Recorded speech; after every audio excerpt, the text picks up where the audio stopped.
Une pauvre jeune fille frappe à la porte d'un manoir et dit « Monsieur, je n'ai pas mangé depuis 2 jours. Pourriez-vous, s'il vous plaît, me donner un peu de pain ?»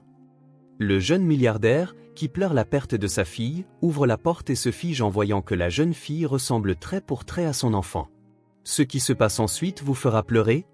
Avant de commencer l'histoire, n'oubliez pas de laisser un like et de vous abonner à la chaîne pour voir plus d'histoires comme celle-ci. Nathan Wells se réveilla à 6 heures du matin, comme toujours. Il n'avait même plus besoin de réveil. Depuis 365 jours, son corps l'arrachait au sommeil à la même heure, comme s'il exécutait une sentence. Ses pieds touchèrent le sol froid à côté du lit. Pendant une seconde, il resta assis, les yeux clos. C'était le moment le plus cruel de sa journée, les 5 premières secondes de conscience, lorsqu'il ne se souvenait pas encore, lorsqu'il pouvait encore croire que Sophie dormait dans la chambre voisine. Le calendrier mural affichait la date en rouge, 1 an. Nathan se rendit à la salle de bain sans allumer les lumières. Il connaissait chaque recoin de la maison par cœur, chaque obstacle, chaque porte. Malgré cela, l'obscurité ne l'empêchait pas de voir les fantômes, le canard en caoutchouc toujours dans la baignoire, la petite brosse à dents dans le gobelet, conservée comme une relique. De l'eau sur le visage. Le miroir. Les cernes sous ses yeux étaient devenues une partie permanente de son visage, tels des tatouages qu'il n'avait jamais désirés. Café noir, sans sucre. Une tranche de pain grillé qu'il ne mangerait pas. Pendant que la cafetière fonctionnait, Nathan traversa le couloir, évitant de regarder les photos accrochées au mur. Il s'arrêta devant la porte fermée, la seule de la maison qu'il traitait comme sacrée. Ses doigts effleurèrent la poignée froide, mais ne la tournèrent pas. Pas aujourd'hui. Depuis que Sophie était partie, la maison était devenue bien trop grande. 4 chambres, 3 salles de bain, un salon spacieux, une grande cuisine et un jardin que plus personne n'entretenait. Tout était vide, un musée de souvenirs où seul un visiteur solitaire errait encore. Dans le salon, les jouets étaient disposés exactement comme au dernier jour, une poupée sur le canapé fixant le vide, un château de cubes colorés sur la table basse, des livres d'histoire pour enfants soigneusement empilés. Nathan ne laissait pas la femme de ménage y toucher. Parfois, il s'asseyait par terre et prenait un jouet, juste pour sentir son poids dans sa main. On lui disait qu'il devrait tout ranger, nettoyer, recommencer à zéro, comme si le deuil avait un mode d'emploi. Le téléphone sonna. Nathan le regarda avec désintérêt, laissant le répondeur prendre le message. « Nathan, c'est Janet. Juste pour te rappeler le dîner de ce soir. On t'attend tous. Ça fait bien trop longtemps, mon cher. Tu ne peux pas continuer comme ça. » Il coupa le son avant que la voix ne puisse finir. Janet, sa sœur aînée, menait l'armée des personnes bien intentionnées, déterminées à le sauver. Comme s'il voulait être sauvé. Le café déborda, lui brûlant les doigts. Nathan ne réagit même pas à la douleur. Il tira les lourds rideaux, laissant la faible lumière matinale inonder la pièce. Le ciel était nuageux, comme s'il respectait lui-même la date. Dans le reflet de la fenêtre, il vit tout le salon, les jouets, les photos au mur, l'espace où Sophie avait l'habitude de danser, les 2 manettes de jeux vidéo toujours côte à côte. Il attrapa son dossier de travail, des projets d'architecture qu'il réalisait en pilote automatique. Son patron le gardait par pitié, tout le monde le savait. Nathan Wells, le brillant architecte qui dessinait désormais des bâtiments sans âme, symétriques, fonctionnels, vides. Comme sa vie. Il vérifia l'heure. Il n'était que 6h40. La journée serait longue. Dans le hall d'entrée, il s'arrêta pour mettre ses chaussures. Un léger bruit attira son attention. Il se tourna, le cœur battant sans raison apparente. Le son ne se répéta pas, mais pendant un instant absurde, il s'attendit à voir Sophie descendre les escaliers dans son pyjama licorne, les cheveux en désordre, demandant des pancakes. « Arrête », se dit-il. À la porte d'entrée, 3 verrous. Nathan les avait installés après son départ, comme s'il pouvait enfermer la douleur à l'extérieur, comme s'il pouvait empêcher d'autres choses précieuses de lui échapper. Il sortit dans la rue déserte. Le quartier tranquille dormait encore. Des maisons bien entretenues avec leur jardin parfait. Des familles entières dormant sous le même toit. Parents et enfants. Câlins partagés, cauchemars consolés, petit déjeuner bruyant. La vie. Il déverrouilla la voiture et jeta son dossier sur le siège passager. Il ne démarra pas le moteur tout de suite. Il fixa simplement la maison. Grande, imposante, silencieuse. Une boîte pleine de rien. Quand Sophie était vivante, Nathan détestait le bruit. Les émissions pour enfants avec leurs chansons répétitives, le cliquetis des chaussures de princesse sur le parquet, les rires bruyants, les questions sans fin sur les étoiles, les dinosaures et pourquoi le ciel est bleu. Maintenant, il donnerait n'importe quoi pour entendre à nouveau ce chaos, ne serait-ce qu'une fois. Le silence était devenu un envahisseur. Il occupait chaque recoin, grandissait quand personne ne regardait, étouffant lentement. Le silence avait un poids, une forme, une présence. Il était plus réel que tout dans la vie de Nathan. Dans la voiture, il alluma la radio. N'importe quoi valait mieux que ses propres pensées. L'animateur annonça une tempête arrivant en fin de journée. Préparez-vous à un changement de temps, vent fort cette nuit. Nathan eut un sourire sans joie. Depuis un an, il vivait dans la même tempête, le même jour, la même minute figée. La différence, c'est que personne d'autre ne voyait la pluie qui le trempait. Il démarra la voiture, mais ne se dirigea pas vers le bureau. Pas aujourd'hui. Son patron comprendrait. Le cimetière était à 20 minutes. Nathan connaissait le chemin par cœur, il aurait pu le faire les yeux fermés. Il acheta des fleurs au même endroit. La fleuriste mettait toujours de côté des tournesols le vendredi, sachant qui les achetait et pour qui. En conduisant, le silence sur la banquette arrière le hantait, là où aurait dû se trouver un siège d'appoint, des conversations sur l'école, des supplications pour des histoires inventées pendant les embouteillages. « La maison est vide sans toi, Sophie », murmura-t-il pour personne. La tempête arriva plus tôt que prévu. De grosses gouttes s'abattirent sur le pare-brise alors que Nathan se garait au cimetière. Il attrapa les fleurs et sortit, sans parapluie. Se mouiller ne le dérangeait pas.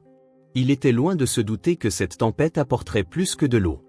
Elle apporterait un coup à la porte, une seconde chance, une fille trempée par la pluie avec des yeux qu'il reconnaîtrait n'importe où.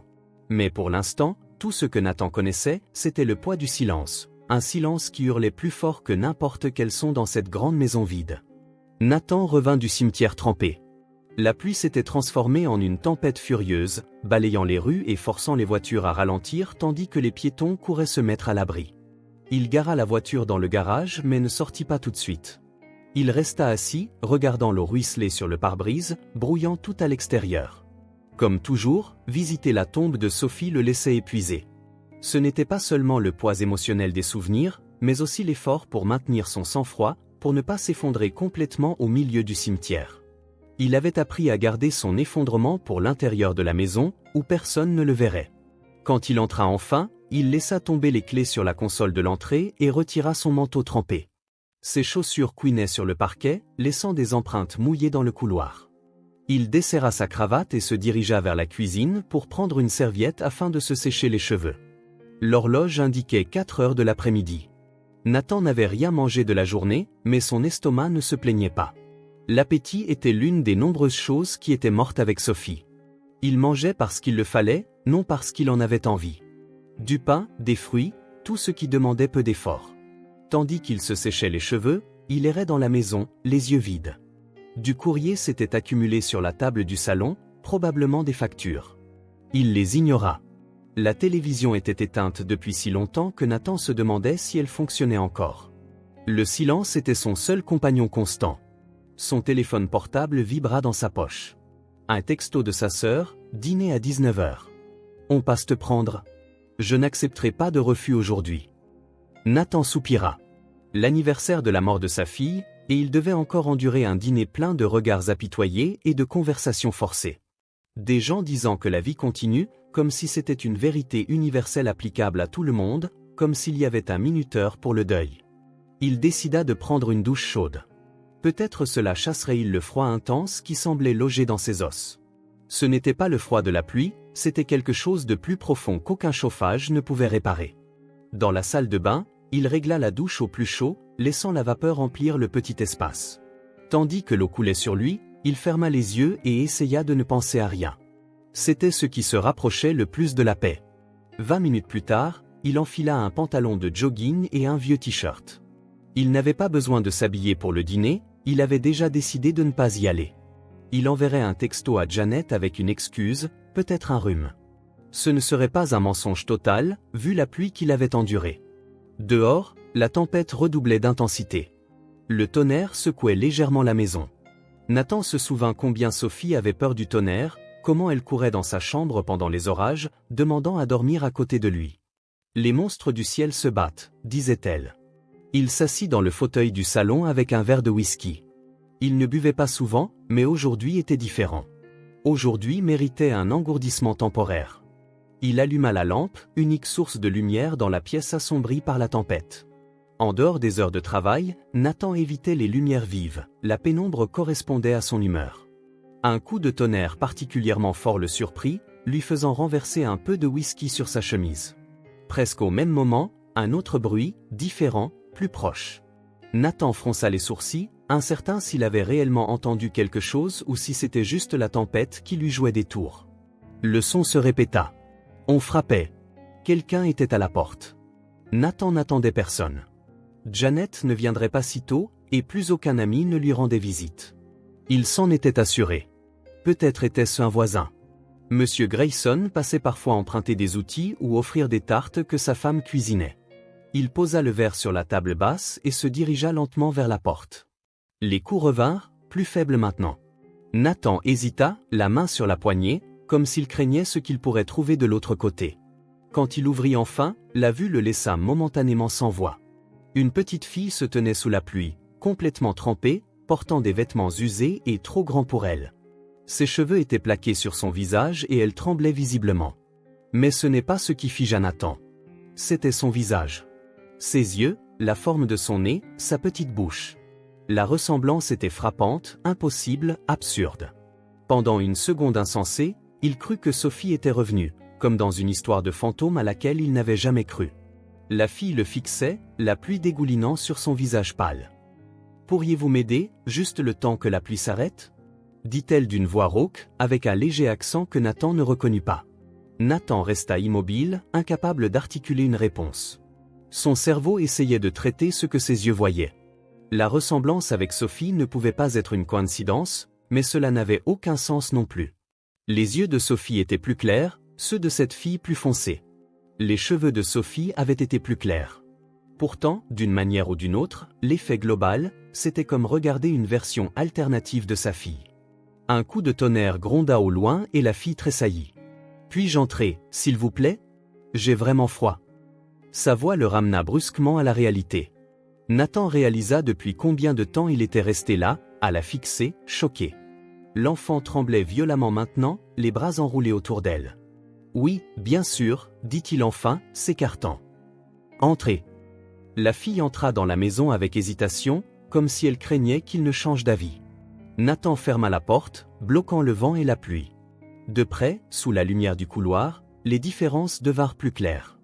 Elle était plus mince que Sophie, avec un visage plus anguleux. Probablement du même âge, peut-être légèrement plus âgé. Ses cheveux étaient plus foncés, pas aussi clairs que ceux de Sophie. Mais ses yeux, la forme de son visage, la façon dont elle se mordillait la lèvre inférieure quand elle était nerveuse. « Vous êtes trempé, » dit Nathan, essayant de retrouver un semblant de normalité. « Je vais vous chercher une serviette. » Il alla au placard du couloir, attrapa une serviette propre et la tendit à la fille, qui la prit avec des mains tremblantes. « Merci, » murmura-t-elle en se frottant les cheveux mouillés avec la serviette. « Êtes-vous seul ? Où sont vos parents ? » demanda Nathan, jetant un coup d'œil par la fenêtre pour voir si quelqu'un d'autre était là. La fille baissa les yeux. « Je n'ai pas de parents. J'étais à l'orphelinat Sainte-Catherine. » Nathan connaissait l'endroit. C'était à environ 10 km, près des limites de la ville.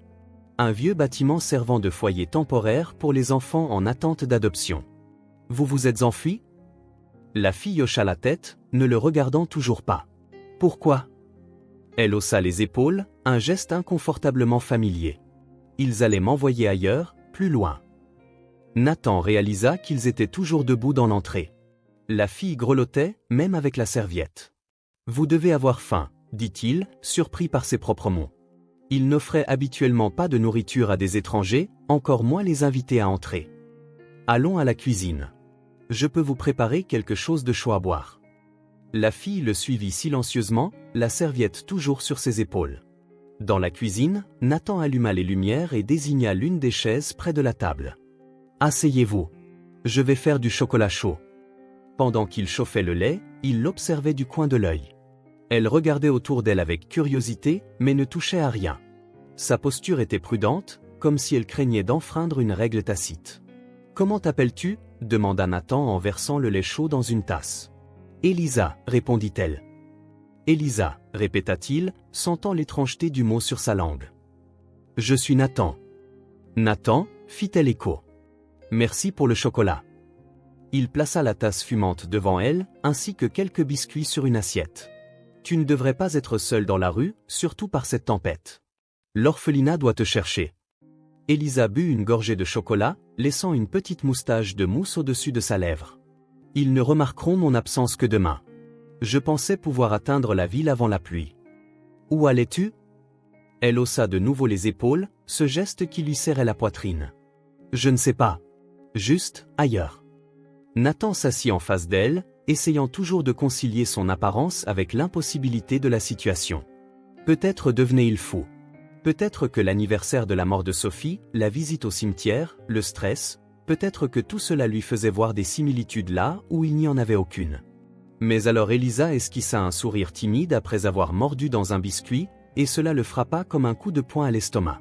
Le même sourire en coin, légèrement plus grand du côté droit. « Pourquoi me regardez-vous comme ça ?» demanda-t-elle, soudain méfiante. Nathan réalisa qu'il la fixait à nouveau. « Je suis désolé. Tu me rappelles quelqu'un. » Qui? La question directe le prit au dépourvu. Normalement, il évitait de parler de Sophie avec qui que ce soit. Son nom ne quittait presque jamais ses lèvres, il était gardé précieusement, comme si le simple fait de le prononcer pouvait en diminuer la valeur. « Ma fille », répondit-il, se surprenant lui-même. « Où est-elle » demanda Elisa, regardant autour d'elle comme si elle s'attendait à ce qu'un autre enfant apparaisse. Nathan sentit le pincement familier dans sa poitrine. Elle est morte il y a 1 an. Elisa baissa les yeux vers sa tasse. « Je suis désolée, murmura-t-elle. Un silence s'installa entre eux, rompu seulement par le bruit de la pluie battant contre les fenêtres et le roulement occasionnel du tonnerre. Nathan ne savait pas quoi faire. La situation semblait surréaliste. Une fille qui ressemblait au sosie de Sophie, assise dans sa cuisine, buvant du chocolat chaud. La procédure correcte serait d'appeler l'orphelinat ou les services sociaux, de signaler qu'il avait trouvé une enfant en fugue. Mais quelque chose en lui résistait à cette idée. Il ne pouvait pas simplement la renvoyer sous la pluie ou la remettre à des étrangers. Pas aujourd'hui. Pas avec ce visage. Tu peux rester ici ce soir, s'entendit-il dire. Demain matin, nous verrons ce qu'il faut faire. Le visage d'Elisa s'illumina subtilement. Vraiment? Je peux? Juste pour une nuit, précisa Nathan, essayant de paraître ferme. Je ne peux pas te laisser dans la rue par cette tempête. Mais demain, nous devrons régler ta situation. Elisa hocha la tête, acceptant les conditions sans discuter. Vous en avez d'autres? Nathan la regarda, confus. D'autres quoi? Des biscuits, répondit-elle en désignant l'assiette vide. Quelque chose à l'intérieur de Nathan s'adoucit. Il se leva, récupéra la boîte dans le placard et plaça d'autres biscuits dans son assiette. Il la regarda manger, comme si elle n'avait pas vu de nourriture depuis des jours. Peut-être que c'était le cas. Elle était si mince, il pouvait voir le contour de ses os à ses poignets et à son cou. « As-tu d'autres vêtements? Les tiens sont trempés, demanda-t-il. Elisa secoua la tête. Nathan hésita. Le seul endroit où il trouverait des vêtements d'enfant était « Attends ici », dit-il en quittant la cuisine. Nathan monta lentement les escaliers, le cœur battant.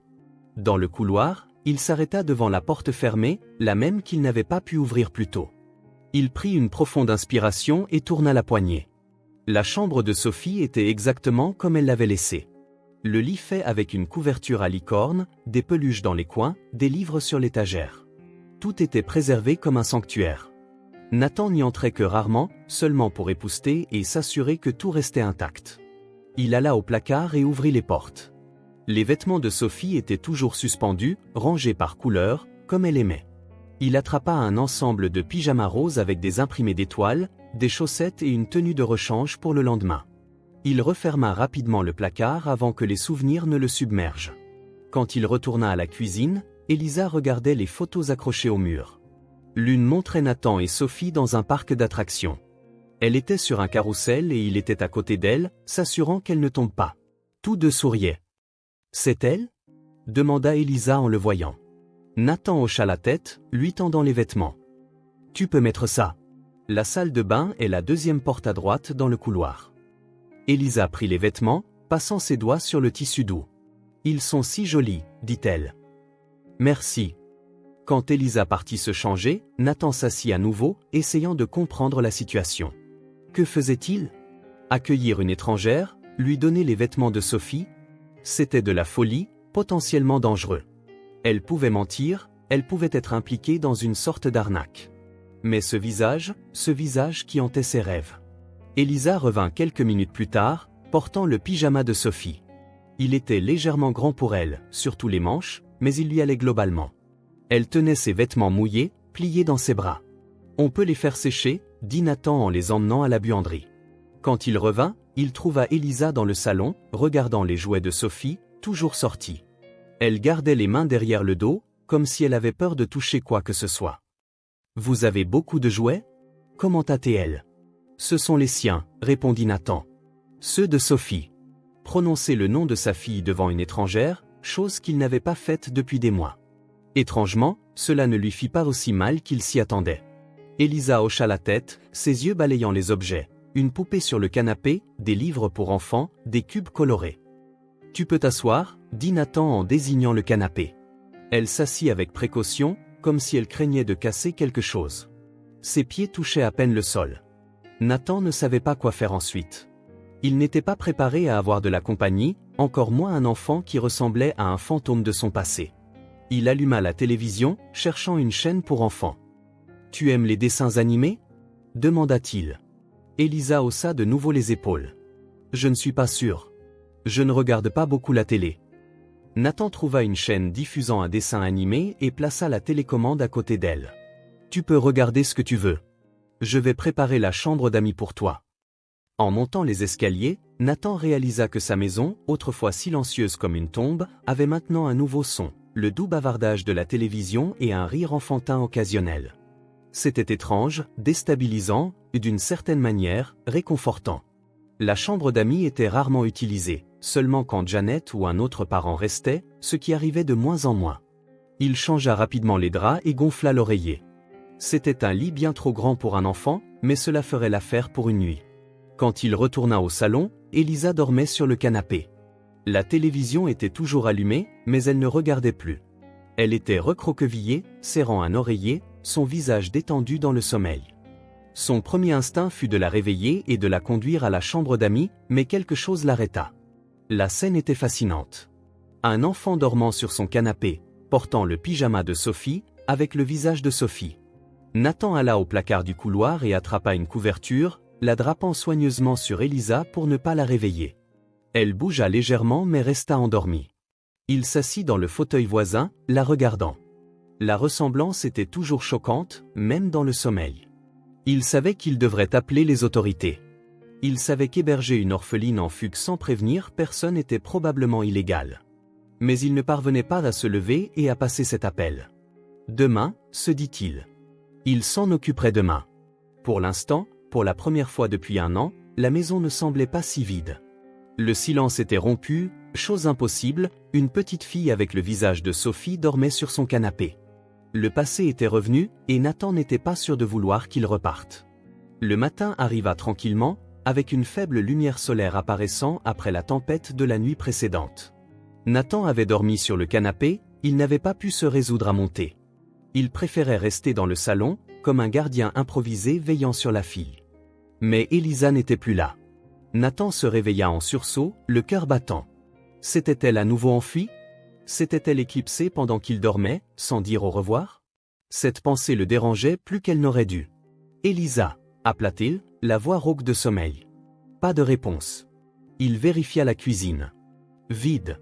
Ses vêtements n'étaient plus dans la buanderie. Il s'apprêtait à monter quand il entendit un léger bruit venant d'en haut. Des pas légers, presque imperceptibles.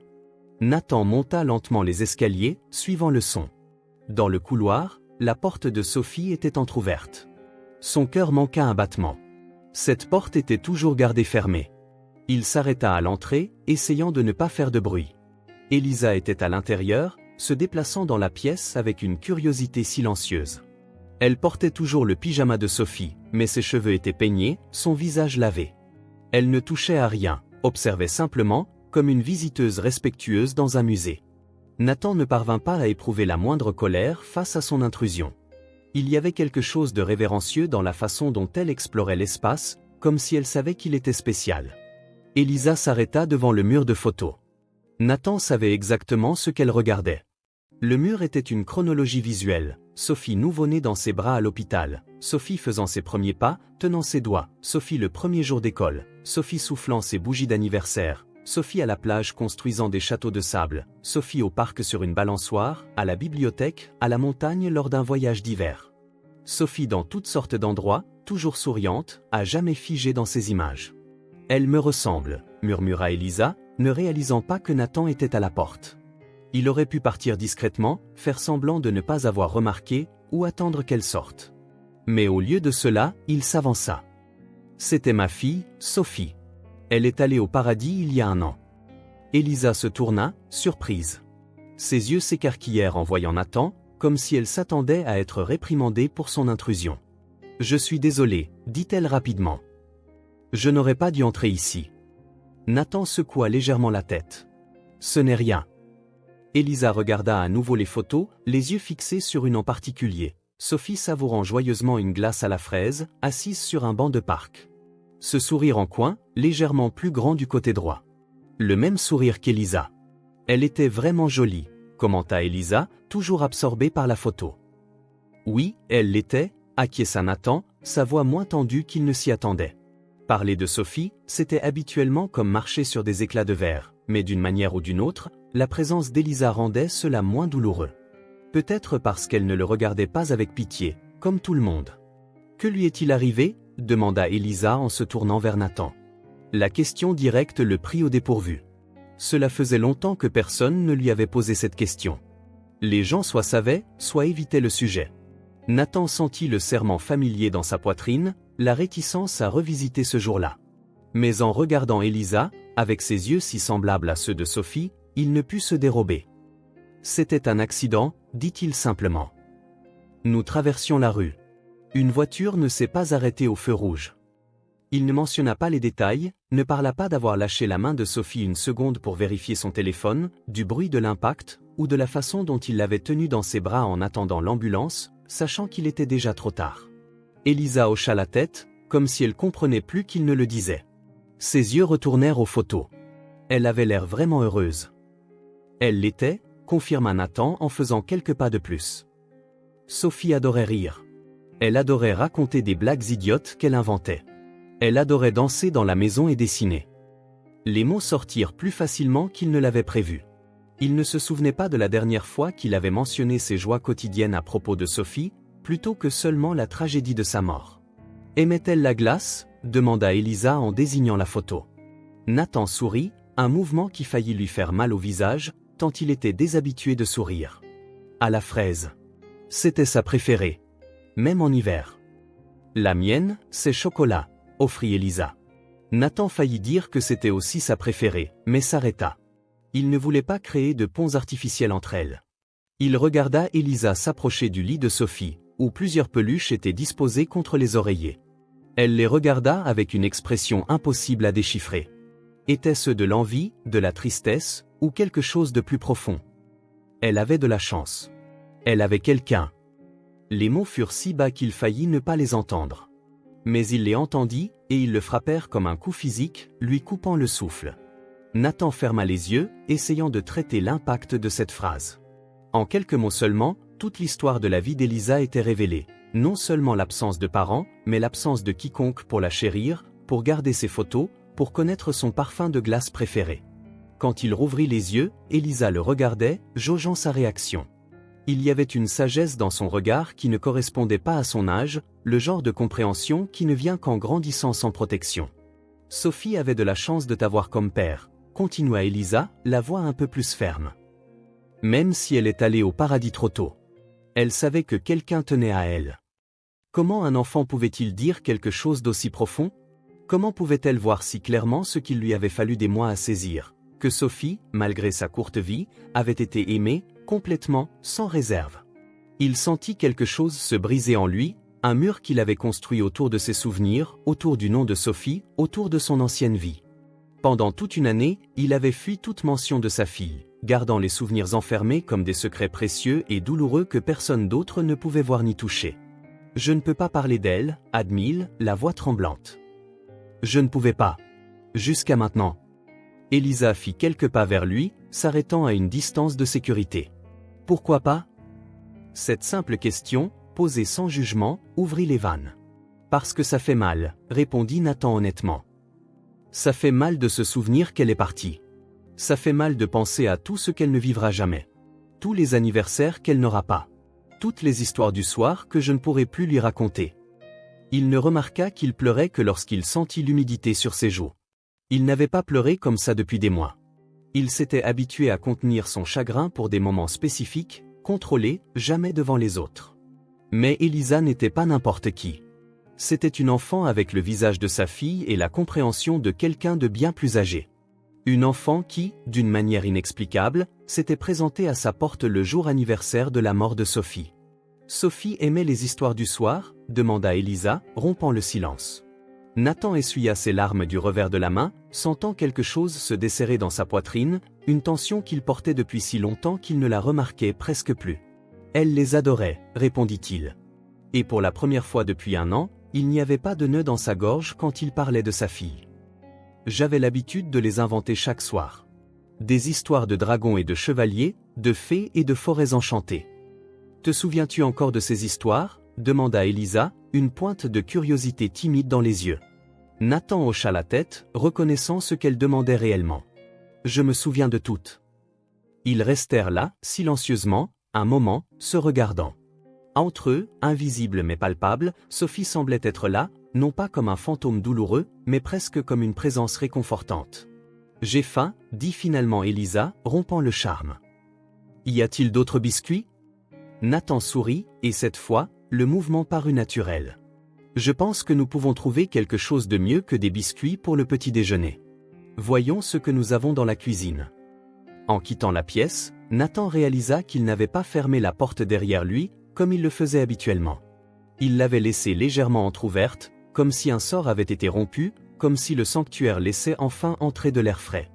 Pour la première fois depuis 1 an, il avait parlé de Sophie sans fuir, et avait découvert que partager les souvenirs leur faisait perdre une partie de leur pouvoir de blesser.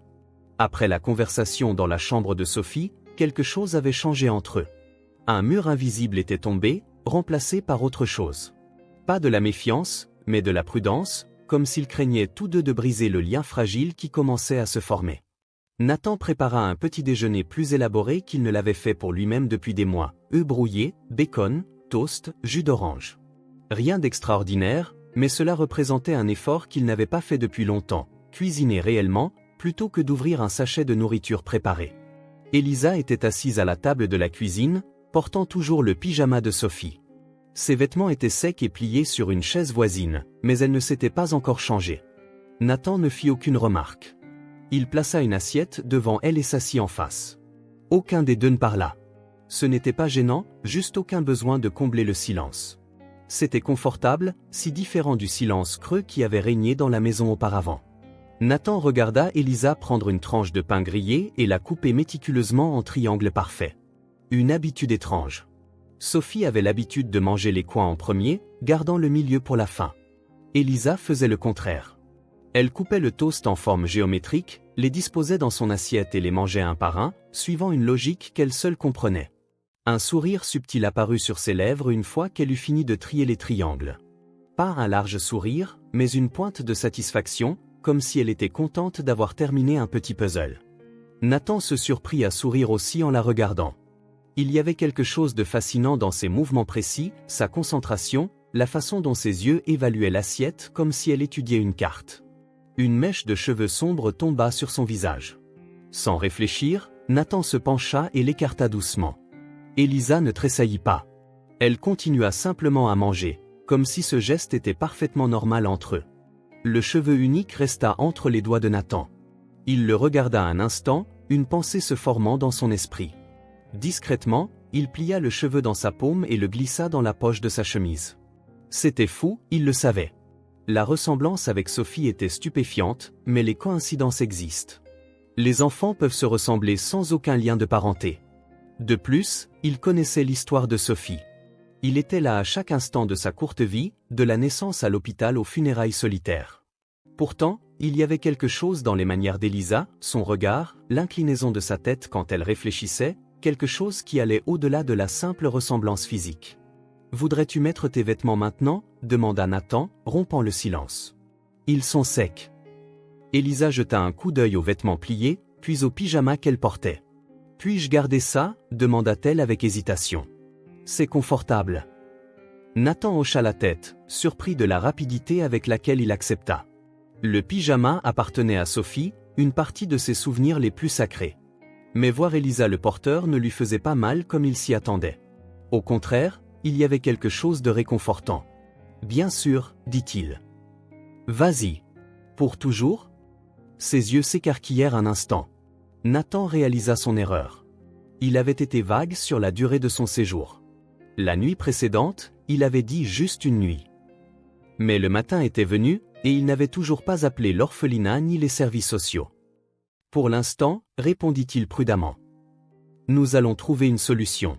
N'inquiète pas. » Elisa hocha la tête, reportant son attention sur son assiette. Elle n'insista pas. Après le petit déjeuner, Nathan appela son bureau, disant qu'il travaillerait de la maison pendant quelques jours. Son patron ne posa pas de questions. Tout le monde le traitait encore avec des pincettes après la mort de Sophie. Il passa la matinée à travailler sur son ordinateur portable dans le salon, tandis qu'Elisa explorait la maison en silence. Elle n'ouvrait pas les tiroirs ni ne touchait les choses, elle observait seulement, comme si elle mémorisait chaque détail.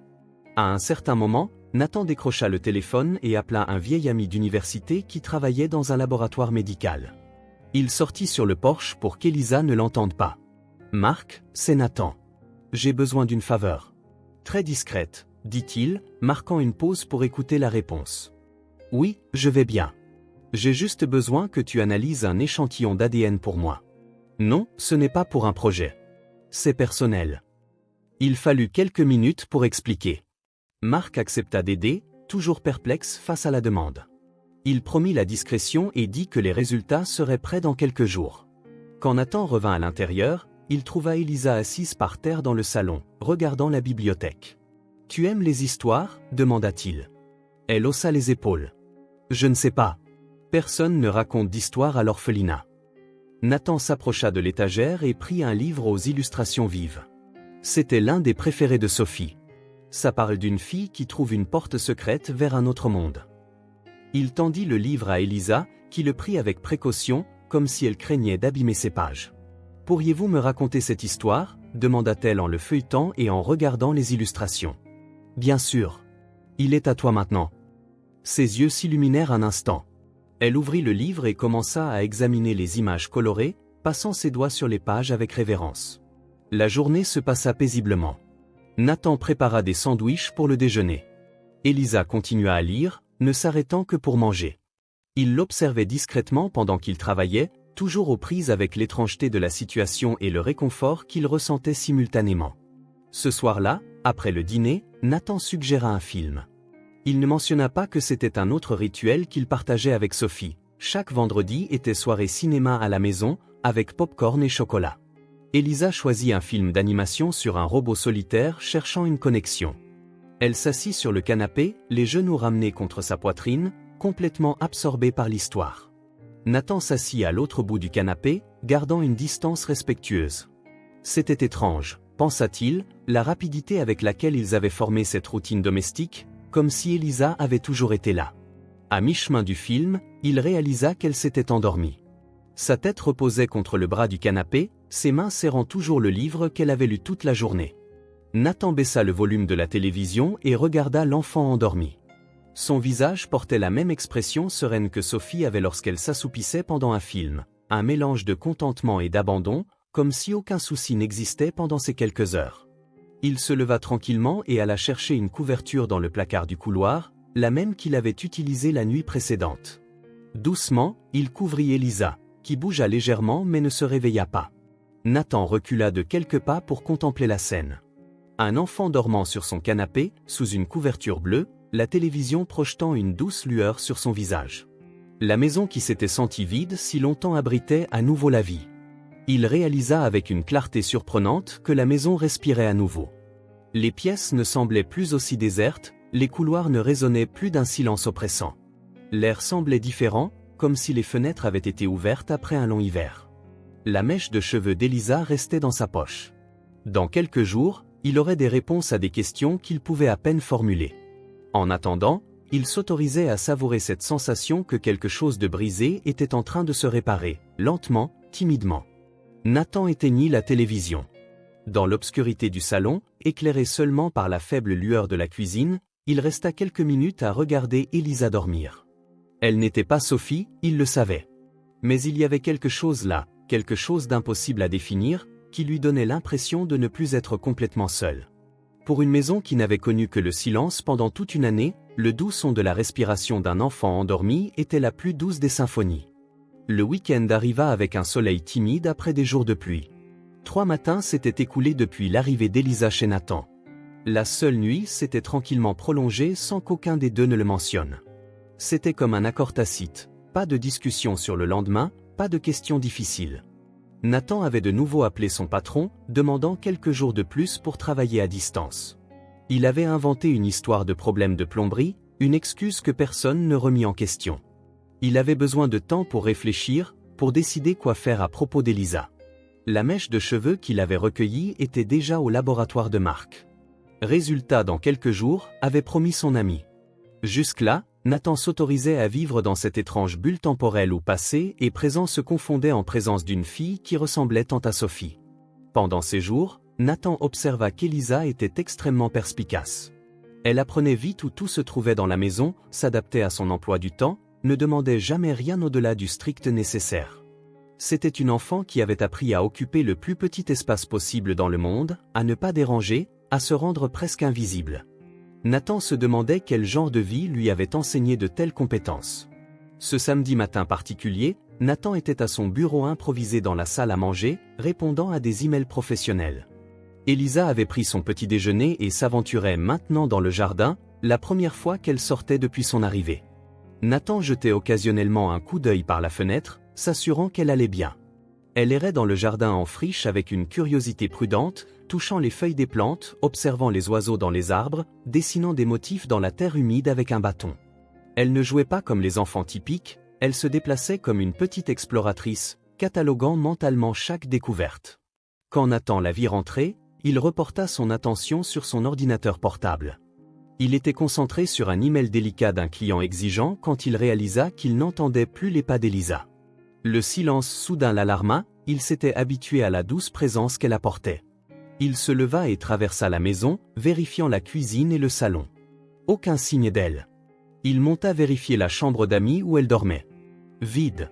La chambre de Sophie, la porte maintenant légèrement entr'ouverte depuis leur conversation. Également vide. C'est alors qu'il l'entendit. Un son léger, à peine audible. Un gloussement étouffé, comme quelqu'un essayant de ne pas faire de bruit. Nathan suivit le son jusqu'au bout du couloir, où une porte restait fermée, la salle de jeu de Sophie. La seule pièce qu'il avait gardée intacte, exactement comme elle était le dernier jour. Pas seulement préservée, mais véritablement inchangée. Des jouets encore éparpillés sur le sol comme Sophie les avait laissés, un jeu de société en cours, des feutres ouverts à côté d'un dessin à moitié terminé. La porte était maintenant entr'ouverte. Nathan s'approcha à pas de loup et jeta un coup d'œil par l'interstice. Elisa était à l'intérieur, assise par terre, complètement absorbée par sa découverte. La pièce était une caverne au trésor pour enfants, des étagères pleines de jouets triés par type, une grande maison de poupées assez grande pour qu'un enfant y entre, une petite table et des chaises colorées pour dessiner ou bricoler, des piles de jeux de société empilées jusqu'au plafond, et un grand panier débordant de peluches. Nathan la regarda prendre une poupée de chiffon, l'examinant avec admiration avant de la remettre soigneusement à sa place. Puis elle souleva une boîte de cubes colorés, construisant et démontant de petites tours. Elle traitait chaque jouet avec respect, comme s'il s'agissait d'artefacts rares et précieux. « Je n'ai jamais vu autant de jouets de ma vie », murmura-t-elle pour elle-même, émerveillée. Des émotions contradictoires submergèrent Nathan. Une partie de lui voulait se précipiter et l'arrêter. C'était le sanctuaire final de Sophie, l'espace qu'il avait gardé si précieusement. Personne n'y était entré depuis l'accident, même la femme de ménage n'avait pas le droit de le nettoyer. Presque par réflexe, il poussa la porte et fit un pas à l'intérieur. Elisa le vit immédiatement et se figea, les yeux écarquillés comme un faon effarouché. Ses petites épaules se crispèrent et elle reposa doucement l'ours en peluche qu'elle tenait sur le sol. « Je suis désolée, chuchota-t-elle, la voix à peine audible. Je n'aurais pas dû entrer ici. » Elle commença à se lever, se préparant clairement à partir aussi vite que possible. Nathan ouvrit la bouche pour la gronder, pour dire que cette pièce était interdite, que ces choses étaient sacrées et ne devaient pas être touchées. Mais alors il vit quelque chose qui l'arrêta. Dans les yeux d'Elisa, il n'y avait pas seulement de la peur, il y avait une tristesse résignée, comme si elle s'attendait déjà à une punition pour avoir osé toucher quelque chose de beau, comme si la vie lui avait maintes fois appris la même leçon. Les belles choses ne sont pas pour toi. Ce n'est rien, s'entendit dire Nathan, surpris par sa propre voix. Tu peux jouer ici. Elisa ne bougea pas, incertaine si elle l'avait bien compris. Je peux ? Oui, confirma-t-il en entrant complètement dans la pièce. Fais juste attention, d'accord ? Elle hocha vigoureusement la tête, attendant toujours plus de preuves qu'elle avait la permission. Nathan esquissa un petit sourire et fit un geste vers les jouets. Ils appartiennent tous à Sophie. Elle adorait jouer ici. Elisa regarda autour d'elle, absorbant cette information. Elle avait vraiment de la chance, dit-elle doucement, hésitant toujours à reprendre son jeu. Nathan s'assit sur une chaise d'adulte dans un coin, une chaise qu'il utilisait lorsqu'il jouait avec Sophie. Il fit signe à Elisa de continuer. « Tu peux continuer. Je ne t'interromprai pas. » Lentement, comme pour tester les limites, Elisa se rassit par terre. Elle reprit l'ours en peluche, un ours brun avec un nœud papillon rouge. Nathan le reconnut. Monsieur Bouton. L'un des préférés de Sophie. A-t-il un nom ? Demanda Elisa en tenant l'ours avec précaution. Monsieur Bouton, dit Nathan automatiquement. Il a perdu un œil bouton une fois, et Sophie a dit que cela le rendait encore plus spécial. Elisa sourit à l'ours, l'examinant. Il a l'air spécial, approuva-t-elle. Peu à peu, la tension initiale se dissipa. Elisa commença à explorer plus librement, toujours avec cette prudence quasi révérencieuse. Nathan s'autorisa à se détendre sur la chaise, observant simplement. Il y avait quelque chose de thérapeutique à voir les jouets être à nouveau utilisés, reprendre vie après si longtemps. Pendant un an, ils avaient été des reliques douloureuses, des rappels fossilisés d'un bonheur perdu. Maintenant, dans les petites mains d'Elisa, ils remplissaient leur véritable fonction, apporter de la joie. Quand Elisa découvrit une boîte de costumes, ses yeux s'illuminèrent. Il y avait des couronnes, des baguettes magiques, des capes de super-héros, des ailes de fées, des chapeaux de pirates. Elle regarda Nathan silencieusement, cherchant sa permission. « Essaie-les » l'encouragea-t-il. Elisa prit une couronne en plastique doré et la posa sur sa tête. Elle était trop grande, glissant sur ses yeux, et elle l'ajusta en riant doucement. « Maintenant, je suis une princesse » annonça-t-elle timidement. « Toute princesse a besoin d'un sceptre » dit Nathan en se penchant pour attraper une baguette à pointe étoilée. Il la tendit à Elisa, qui la prit avec des yeux brillants. « Et d'un royaume » ajouta-t-elle en arpentant la pièce comme si elle la voyait sous un nouveau jour. Nathan la regarda construire un royaume avec des cubes colorés, disposer des animaux en peluche comme ses sujets, décréter de nouvelles lois royales avec sa baguette. C'était la première fois qu'il la voyait agir pleinement comme une enfant, et non comme la figure lasse et adulte qui s'était présentée à sa porte 3 nuits auparavant. Progressivement, sans s'en rendre compte, Nathan se retrouva inclus dans le jeu. Elisa le désigna comme conseiller royal, lui demandant son avis sur d'importantes affaires du royaume. Si le déjeuner devait être de la crème glacée, si les dragons pouvaient être domestiqués, si les nuages étaient faits de barbe à papa. Il répondit avec un sérieux simulé, se glissant dans son rôle plus facilement qu'il ne l'aurait cru. Quand avait-il joué comme ça pour la dernière fois, s'autorisant à se laisser aller à ce monde fantastique sans culpabilité ?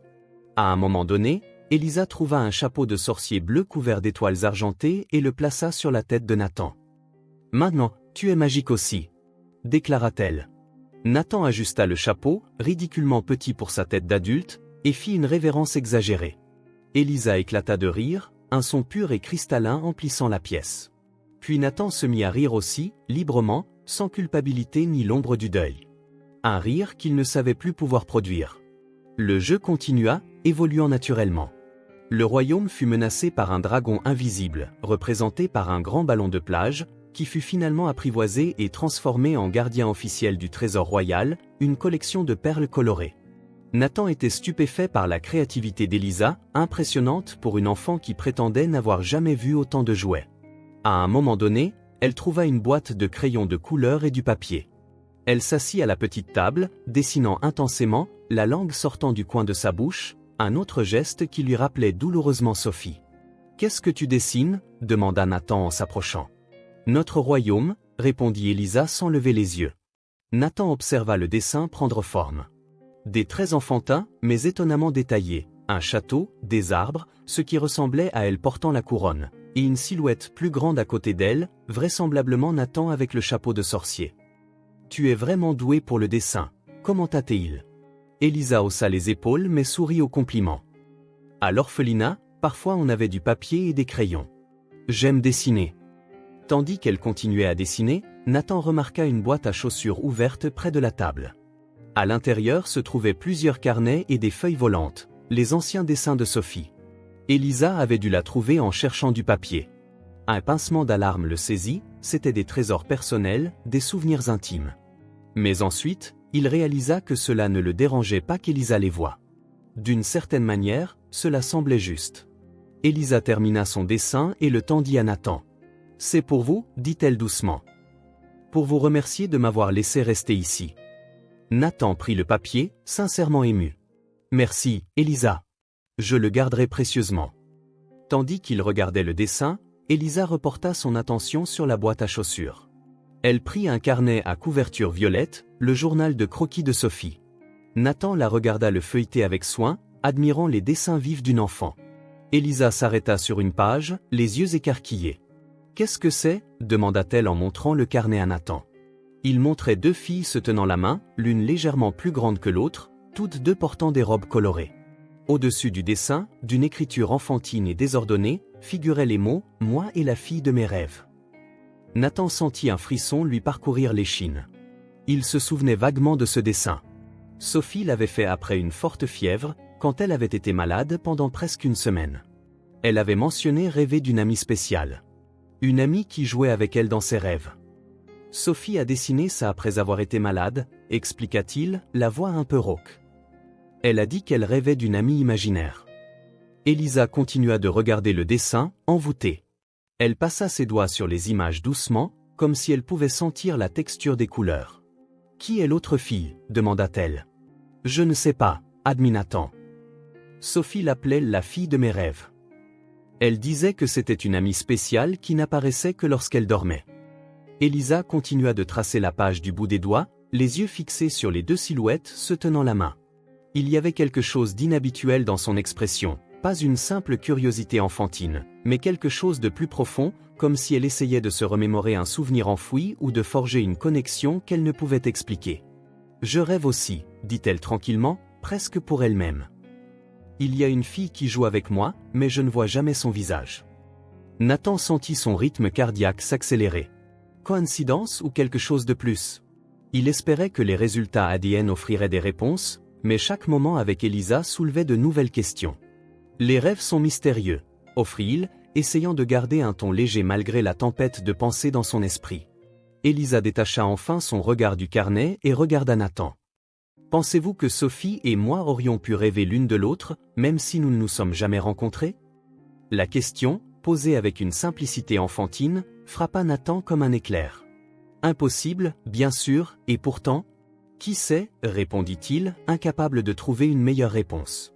Elisa referma doucement le carnet et le remit dans la boîte. « Puis-je continuer à jouer » demanda-t-elle, revenant à la réalité tangible du moment. « Bien sûr » dit Nathan, toujours secoué par l'étrange coïncidence. Tandis qu'Elisa retournait explorer les jouets, Nathan resta assis, l'observant. Le moment avec le dessin avait ajouté une nouvelle couche de mystère autour d'elle. Non seulement sa ressemblance avec Sophie, mais aussi cette connexion onirique inexplicable. La lumière de l'après-midi filtrait par les fenêtres, baignant la salle de jeu d'une lueur dorée. En regardant Elisa jouer avec les objets chéris de Sophie, Nathan réalisa que quelque chose de fondamental avait changé. La salle de jeu, qui pendant si longtemps avait été un mausolée douloureux de souvenirs figés, était à nouveau vivante. Les jouets avaient retrouvé leur fonction originelle, apporter de la joie à un enfant. Et lui, autrefois gardien d'un passé immuable, s'autorisait à regarder le présent, peut-être même l'avenir. Elisa mit un chapeau de pirate et brandit une épée en plastique, déclarant que le royaume était maintenant menacé par de sympathiques pirates. Nathan ajusta son chapeau de sorcier, prêt pour une autre partie de jeu de rôle. Du coin de l'œil, il vit le carnet violet dans la boîte à chaussures. 2 filles se tenant la main. Moi et la fille de mes rêves. Il y avait plus de mystère dans cette maison que Nathan ne pouvait en comprendre. Mais pour l'instant, alors qu'il riait librement pour la première fois depuis 1 an, il décida que les mystères pouvaient attendre. L'enveloppe arriva un mardi. Nathan la trouva parmi le courrier habituel et la reconnut immédiatement. Le laboratoire de Mark avait tenu sa promesse. Les résultats du test ADN étaient à l'intérieur. La réponse au mystère qui le tourmentait depuis qu'Elisa s'était présentée à sa porte. Il attendit le soir, après qu'Elisa se fût endormie, pour l'ouvrir.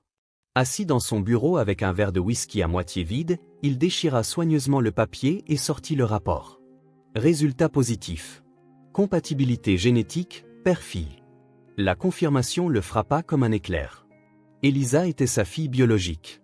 Pas seulement une ressemblance troublante avec Sophie, elle partageait son ADN. Sa ressemblance frappante avait maintenant une explication. Mais tant de questions subsistaient. Comment était-ce possible?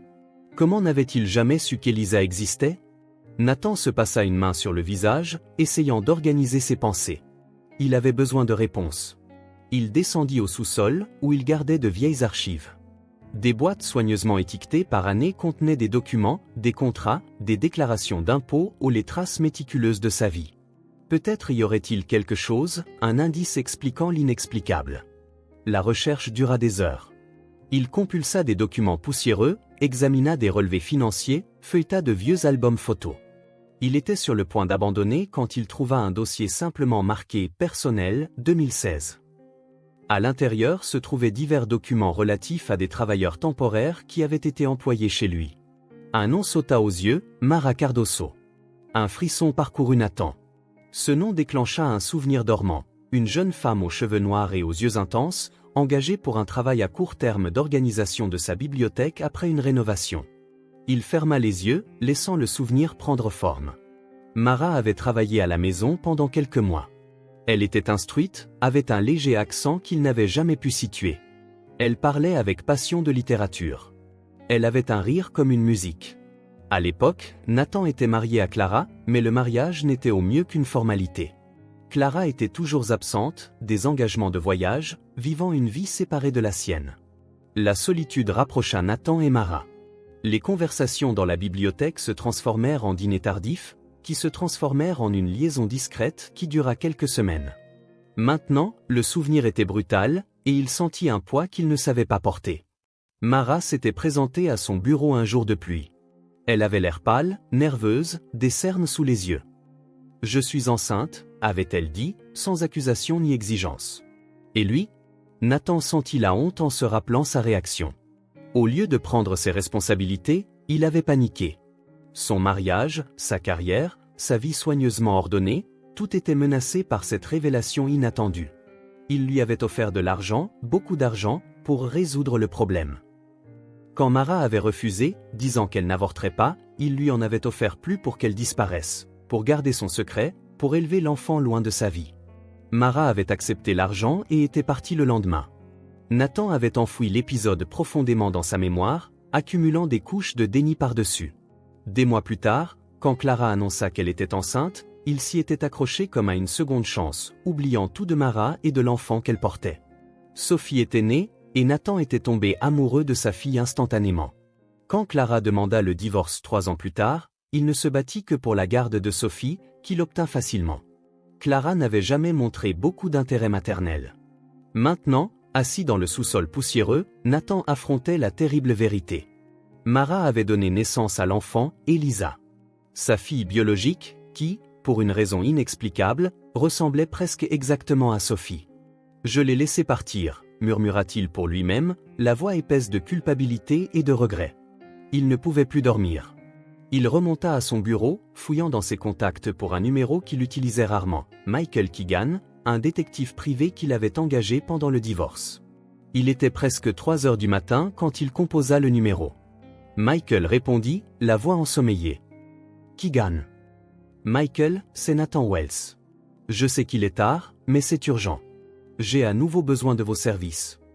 Une pause, puis le bruit d'un mouvement. Wells. Ça fait longtemps. Que se passe-t-il? Je veux retrouver la mère des filles, dit Nathan, la voix chargée d'émotion. Elle s'appelle Mara Cardoso. Elle a travaillé pour moi en 2016. Je dois la retrouver au plus vite. Des filles? Au pluriel? Michael semblait perplexe mais resta professionnel. J'aurais besoin de plus de détails.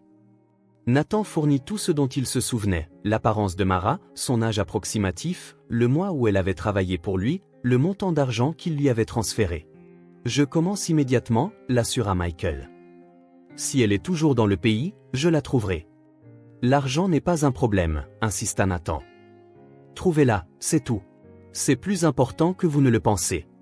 Après avoir raccroché, Nathan alla dans la chambre où dormait Elisa. Il regarda son visage paisible dans la pénombre. Si semblable à celui de Sophie. Ça faisait mal. Comment n'avait-il pas pu le voir plus tôt? Comment avait-il pu manquer qu'elles étaient pratiquement des copies conformes? De retour dans sa propre chambre, le sommeil refusait de venir. Il passa le reste de la nuit à faire défiler de vieilles photos de Sophie, voyant maintenant clairement les traits que les deux filles partageaient. Michael Keegan fut efficace. 3 jours plus tard, il appela avec des nouvelles. « Je l'ai trouvée, dit-il. Elle vit dans une petite ville à environ 200 km d'ici. Elle travaille comme bibliothécaire. Je viens de vous envoyer l'adresse. » Nathan expira profondément, le remercia et raccrocha. Il regarda Elisa, qui dessinait tranquillement à la table de la cuisine, inconsciente de tout. Il ne pouvait pas l'emmener avec lui. Pas avant de comprendre toute l'histoire. « Elisa, je dois faire un voyage demain. Ce sera rapide, juste une journée. Ma sœur Janet restera ici avec toi. Ça te va? » La fille leva les yeux de son dessin, une lueur d'inquiétude traversant son visage. « Tu reviendras, hein? » Cette simple question directe révéla sa plus grande peur, être à nouveau abandonné. Nathan s'accroupit à côté d'elle. « Je reviendrai. Je te le promets. C'est quelque chose que je ne peux pas reporter. » Elisa hocha la tête, acceptant sa parole sans discuter. Le lendemain matin, après avoir laissé Elisa avec Janet, qui posa une douzaine de questions qu'il esquiva habilement, Nathan prit la route. Pendant les 3 heures de trajet, son esprit bourdonnait de questions et de théories. La bibliothèque municipale où travaillait Mara était un bâtiment modeste. Nathan prit une profonde inspiration avant d'entrer, ne sachant pas comment il s'expliquerait après toutes ces années. Quand il la vit derrière le comptoir, son cœur se mit à battre la chamade. Mara avait l'air différente. Cheveux plus courts, quelques ridules sur le visage, mais toujours reconnaissables. Les mêmes yeux sombres dont Elisa avait hérité. Elle le reconnut instantanément. Nathan vit le choc dans son expression, suivi d'une tristesse résignée, comme si elle avait toujours su que ce jour viendrait. « Nathan » dit-elle simplement, pas comme une question, mais comme une affirmation. « Mara » répondit-il, la voix lui manquant presque. « Il faut qu'on parle. » Elle hocha la tête, dit quelques mots à une collègue et le conduisit dans une petite salle d'études à l'arrière de la bibliothèque. Elle ferma la porte et ils restèrent en silence pendant plusieurs secondes, accablés par des secrets indicibles. « Comment m'as-tu trouvé » demanda finalement Mara. « Un détective privé. »« Ce n'est pas important maintenant, » dit Nathan, marquant une pause pour rassembler son courage. « Elisa est avec moi. » Le visage de Mara devint pâle. « Comment ?» Elle s'est présentée à ma porte. Elle s'est enfuie de l'orphelinat pendant une tempête, dit Nathan en prenant une profonde inspiration. Elle ressemble tellement à Sophie. J'ai failli ne pas y croire. J'ai fait un test ADN. C'est ma fille. Mara s'effondra sur une chaise, comme si ses jambes ne la soutenaient plus. J'ai toujours su que ce jour viendrait, murmura-t-elle. Comment va-t-elle?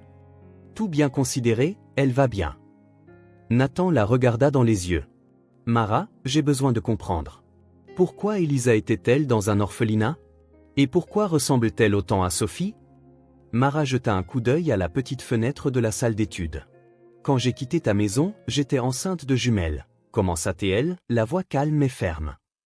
Je l'ai découvert au 3e mois. J'étais seule, sans famille, avec peu d'argent, malgré ce que tu m'avais donné. La plupart est partie dans les soins médicaux. Nathan sentit le monde basculer sous ses pieds. Jumelles. Le mot résonna dans son esprit comme une cloche. Quand les filles sont nées, j'ai réalisé que je ne pouvais pas élever les deux, continua Mara. J'étais seule, je travaillais à 2 emplois, je vivais dans une chambre louée. Elle marqua une pause, les larmes coulant librement maintenant. J'ai pris la décision la plus difficile de ma vie. Quelle décision? Demanda Nathan, bien qu'il soupçonnât déjà la réponse. J'ai gardé Sophie pendant 1 an. Mais ma situation n'a fait qu'empirer. Je ne pouvais pas lui donner la vie qu'elle méritait. Mara essuya ses larmes. Et Elisa, je l'ai laissée à l'orphelinat juste après sa naissance, me promettant que je reviendrais quand je le pourrais. Mais Sophie? Demanda Nathan, confus. Sophie est née de ma femme. J'étais là, à l'hôpital. J'ai vu la naissance. Mara secoua lentement la tête. Non, Nathan. L'enfant que tu connaissais comme Sophie était ma fille. Notre fille. Je l'ai amenée chez toi quand elle avait presque 1 an. Je l'ai laissée à ta porte avec un mot disant « Prends soin de notre fille ». Nathan eut l'impression d'avoir reçu un coup de poing. C'était absurde, impossible. Pourtant, cela expliquait tout, la ressemblance troublante entre les filles, le détachement de Clara envers l'enfant, les rêves bizarres qu'Elisa avait mentionnés. Clara n'a jamais été enceinte, poursuivit Mara, inflexible dans ses révélations. Elle a vu une chance de sauver votre mariage quand elle a trouvé un bébé sur le pas de la porte avec un mot identifiant comme le père. Elle t'a convaincu que l'enfant était aussi le sien, qu'elle avait caché la grossesse. Nathan s'appuya contre le mur, les jambes faibles. Des souvenirs défilèrent dans son esprit dans une confusion pêle-mêle. Clara annonçant soudainement une grossesse, refusant d'aller aux rendez-vous médicaux avec lui, l'accouchement d'urgence où il n'avait été autorisé à entrer qu'après coup. Un réseau complexe de mensonges, et lui, désespéré d'y croire, avait tout accepté sans poser de questions. « Pourquoi » demanda-t-il, la voix presque inaudible. « Pourquoi séparer les sœurs » Mara le regarda directement dans les yeux, son visage gravé de douleur et de résolution. « Je voulais juste que l'une d'elles ait une chance avec toi. Sophie pouvait tout avoir, éducation, confort, opportunité. J'ai pensé que je pourrais peut-être économiser et récupérer Elisa plus tard. Au moins, élever l'une d'elles décemment. » Elle prit une inspiration tremblante. « Mais je n'y suis jamais parvenue. Chaque année, c'était plus difficile. »« Et quand Sophie est morte ?» demanda Nathan, sentant le pincement familier que ce mot provoquait. « J'ai failli perdre la raison, » admit Mara. « Je voulais récupérer Elisa immédiatement, mais j'avais peur. Peur de toi, de ta réaction. Peur de ne pas pouvoir m'occuper d'elle. Alors j'ai continué à repousser, lui rendant visite secrètement à l'orphelinat, promettant que je la ramènerais bientôt à la maison. Mais, jusqu'à ce qu'elle en ait eu marre d'attendre et qu'elle s'enfuit. » Nathan s'affaissa sur une chaise, accablé. Sophie. Sa Sophie. N'avait jamais été l'enfant de Clara. Elle était l'enfant de Mara. La jumelle d'Elisa. Ces 2 filles biologiques, séparées par des circonstances tragiques. « Pourquoi n'es-tu jamais venu me voir ?» demanda-t-il, la colère faisant surface. « J'avais le droit de savoir. »« Tu m'as repoussé, Nathan, » dit Mara sans amertume. « Tu m'as payé pour disparaître. Tu as clairement fait savoir que tu ne voulais aucune responsabilité. Pourquoi aurais-je cherché un homme qui ne voulait pas de ses propres enfants ?» Ces mots le giflèrent. Elle avait raison. Il avait été un lâche, choisissant la voie la plus facile. « J'ai essayé de faire de mon mieux pour elle, » continua Mara, sa voix s'adoucissant. « Je sais que j'ai fait des erreurs, mais je n'ai jamais voulu leur faire de mal. Je voulais juste qu'elles survivent, qu'elles aient une chance. » Nathan se couvrit le visage de ses mains, les larmes impossibles à retenir. Tout s'emboîtait enfin. Les coïncidences étranges, les rêves, la ressemblance surnaturelle. « Elles étaient toutes les 2 mes filles, » murmura-t-il, la voix brisée. « Et je leur ai manqué à toutes les 2. » Mara ne répondit pas. Il n'y avait pas de réponse adéquate. Quand Nathan leva enfin les yeux, ils étaient injectés de sang, mais il y avait une détermination féroce en eux. « Je ne manquerai plus. Pas avec Elisa. »« Qu'est-ce que tu vas faire ?» demanda Mara, une pointe d'alarme dans la voix. « Lui donner ce qu'elle mérite. Un foyer, la sécurité, un amour inconditionnel, » dit Nathan fermement. « Et toi? Qu'est-ce que tu vas faire ?» La question resta en suspens entre eux, lourde d'implications tacites. Mara regarda par la fenêtre le ciel qui s'assombrissait. « Je ne sais pas, » admit-elle finalement. « Je ne suis pas sûr d'avoir le droit d'être dans sa vie, après tout. » Nathan se leva, rassemblant les morceaux de sa dignité brisée. « C'est quelque chose que nous devrons régler ensemble. » Ou séparément, dit-il, marquant une pause pour croiser son regard. « Mais d'abord, je dois rentrer chez moi. J'ai promis à Elisa que je reviendrai. » En rentrant chez lui à travers le début d'une autre tempête, Nathan sentit le poids de la vérité sur ses épaules. Il avait découvert bien plus qu'il n'avait cherché, plus qu'il n'avait jamais imaginé. Ses 2 filles, Sophie et Elisa. Des jumelles, séparées par la pauvreté, par les circonstances, par les mauvaises décisions des adultes qui auraient dû les protéger. Et il leur avait manqué à toutes les 2. Il avait manqué à Sophie en ne remettant pas en question les circonstances de son arrivée dans sa vie. Il avait manqué à Elisa avant même sa naissance, lui refusant un père, un foyer, une famille. Maintenant, il ne restait qu'une fille. Une chance de rédemption. Une opportunité de faire enfin ce qui était juste. Nathan accéléra à travers la tempête, impatient de rentrer chez lui, de voir Elisa, de commencer à réparer les erreurs du passé, de construire un avenir où les fantômes pourraient enfin reposer en paix. Le trajet du retour parut interminable. Nathan gardait les yeux sur la route sombre, rendue plus obscure encore par la tempête qui se préparait, mais son esprit rejouait chaque détail de sa conversation avec Mara, essayant de traiter la vérité dévastatrice. Des jumelles.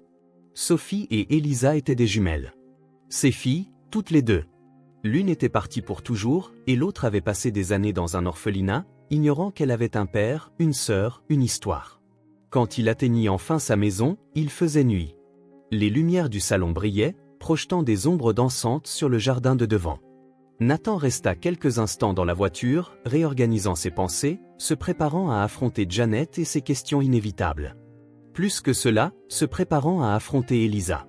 Comment la regarderait-il maintenant, sachant qui elle était vraiment? Il prit une profonde inspiration et sortit de la voiture. La pluie avait cessé, mais l'air était encore humide et lourd, comme avant ou après une autre tempête. Nathan ouvrit la porte d'entrée et entra. Janet était dans la cuisine, préparant quelque chose. L'arôme du chocolat chaud flottait dans l'air. Elle leva les yeux quand elle l'entendit entrer, son visage un mélange de soulagement et de légers reproches. « Enfin !» Je commençais à m'inquiéter. « Tu aurais pu appeler. » « Désolé, » marmonna Nathan, regardant autour de lui. « Où est Elisa ?»« En haut. Dans la chambre d'amis. » Janet s'approcha, s'essuyant les mains sur un torchon, étudiant son visage. « Tu vas bien? Tu as l'air d'avoir vu un fantôme. » Nathan ne répondit pas immédiatement. D'une certaine manière, c'est exactement ce qui s'était passé. Il avait affronté les fantômes de ses erreurs passées, qu'il croyait enterrées. « Je suis juste fatigué. Merci d'être resté avec elle. » Janet ne sembla pas convaincue mais hocha la tête. « C'est une enfant spéciale, Nathan. Si calme, si observatrice. Elle me rappelle Sophie, parfois. » Nathan sentit un pincement dans sa poitrine. Si Janet, qui avait à peine passé du temps avec Sophie, remarquait aussi la ressemblance, qu'est-ce que lui avait ignoré d'autre? Y a-t-il eu des problèmes? Demanda-t-il, essayant de changer de sujet. Aucun. Mais... Janet hésita, l'air mal à l'aise. Elle est devenue anxieuse après ton départ. Elle a demandé plusieurs fois si tu allais vraiment revenir. Nathan ferma brièvement les yeux. Bien sûr qu'Elisa douterait de lui. Elle avait passé toute sa vie à être laissée pour compte. Il y a autre chose, continua Janet en baissant la voix. Je l'ai trouvée en train de faire ses affaires quand je suis monté l'appeler pour le dîner. Un vieux sac à dos et ses vêtements. Comme si elle se préparait à partir. La nouvelle frappa Nathan comme un coup physique. Elisa prévoyait de s'enfuir à nouveau.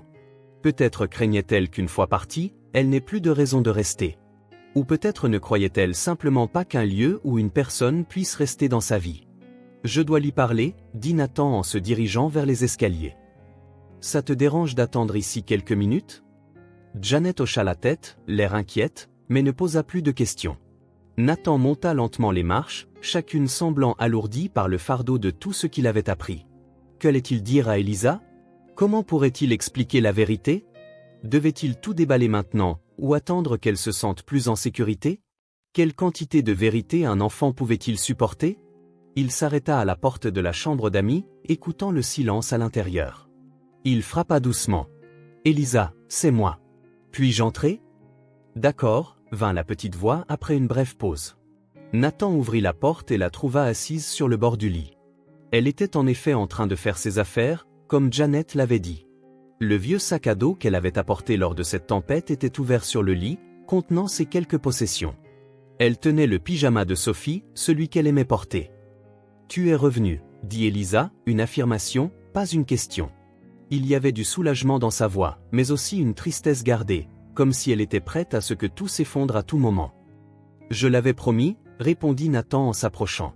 Il s'assit sur la chaise près du lit, la regardant. Qu'est-ce que tu fais?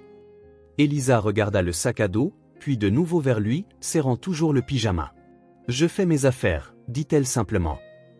Ta sœur est gentille. Elle m'a fait du chocolat chaud et m'a raconté des histoires. Nathan hocha la tête, essayant de trouver les mots justes.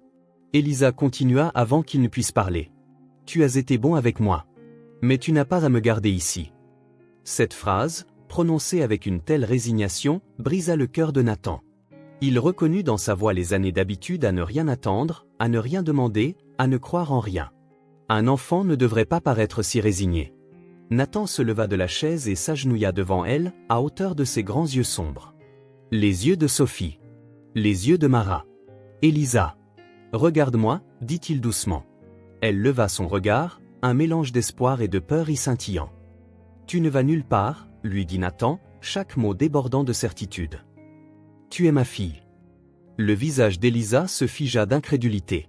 Pendant un moment, il sembla qu'elle n'avait pas compris, ou qu'elle n'y croyait pas. Ta fille, répéta-t-elle, la voix presque inaudible. Oui, confirma Nathan, sentant une boule dans sa gorge. Je viens de le découvrir. J'ai fait un test, et ça l'a confirmé. Tu es ma fille biologique, Elisa.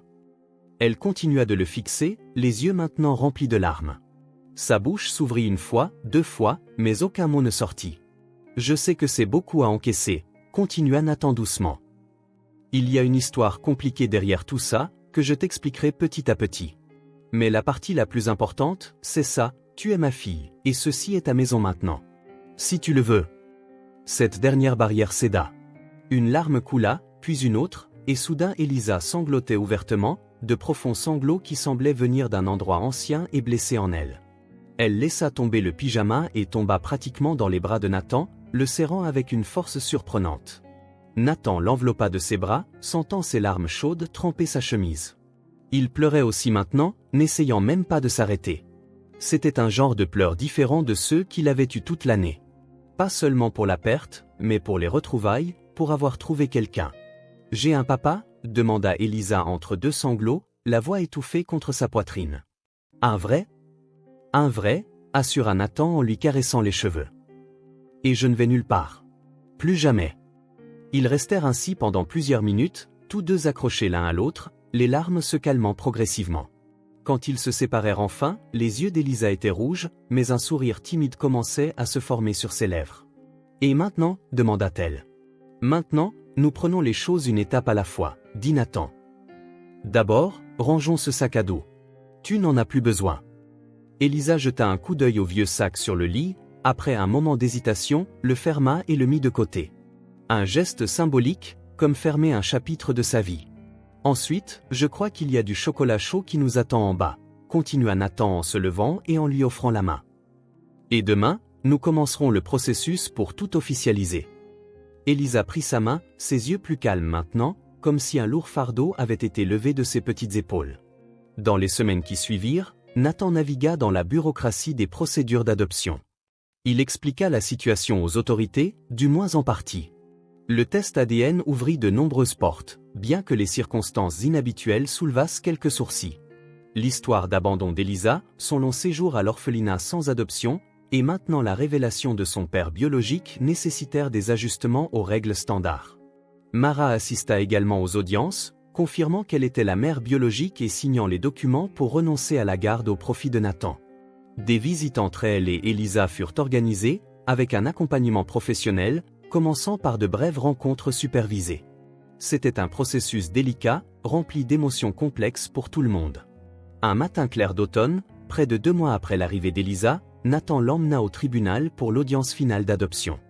Le juge était un homme plus âgé aux yeux bienveillants derrière d'épaisses lunettes. Il examina les documents une dernière fois, paraissant satisfait. « Eh bien, tout semble en ordre », annonça-t-il, regardant par-dessus ses lunettes Elisa, qui était assise à côté de Nathan, portant sa plus jolie robe, un cadeau de Janet.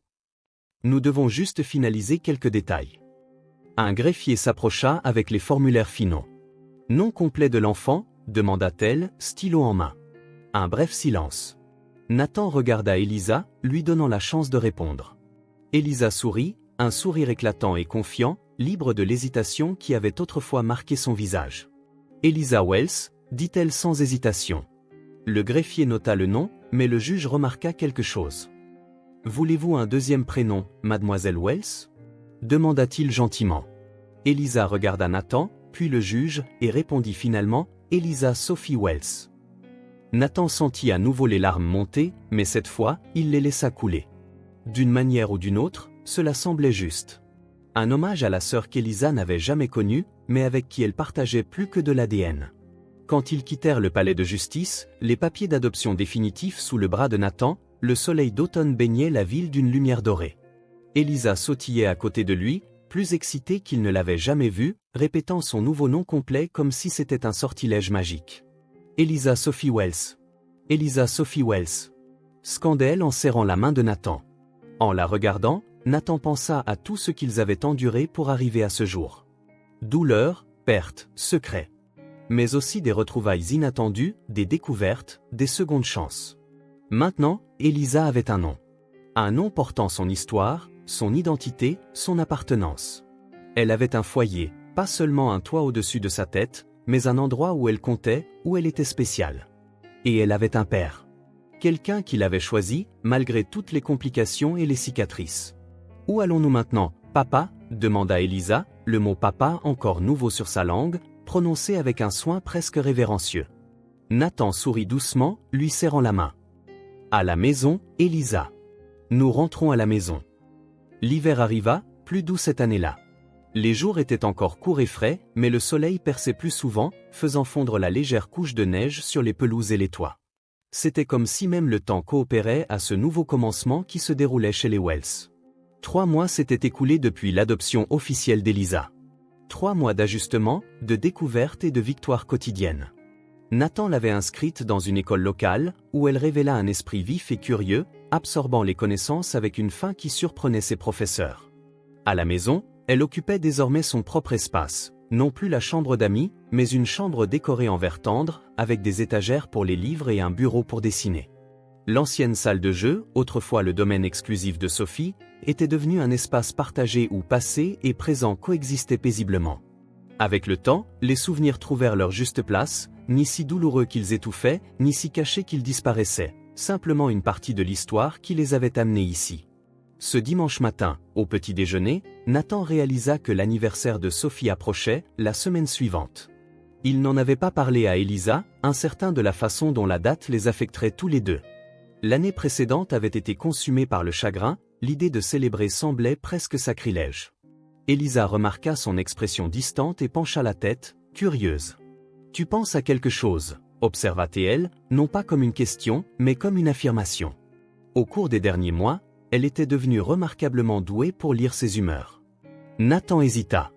Ils avaient convenu d'être toujours honnêtes l'un envers l'autre, même sur les sujets difficiles, un pacte silencieux formé lorsqu'ils avaient commencé leur nouvelle vie ensemble. « L'anniversaire de Sophie sera la semaine prochaine, dit-il doucement. Eliza hocha la tête, pensive. Depuis qu'elle avait appris qu'elle était la jumelle de Sophie, elle avait montré une curiosité prudente envers sa sœur, posant des questions occasionnelles, regardant des photos, essayant de reconstituer une image de la personne qu'elle n'avait jamais rencontrée, mais avec qui elle partageait tant. « Vas-tu lui rendre visite ?» demanda Eliza, étalant méticuleusement de la confiture sur son toast. « Oui, répondit Nathan. Je visite toujours sa tombe le jour de son anniversaire. » Eliza leva les yeux de son toast, son regard étonnamment mûr. « Puis-je venir aussi ?» La demande surprit Nathan. Il n'avait jamais envisagé d'emmener Eliza au cimetière, cela semblait un endroit lourd pour un enfant au passé si compliqué. Mais en voyant son visage sérieux, il comprit que c'était important pour elle.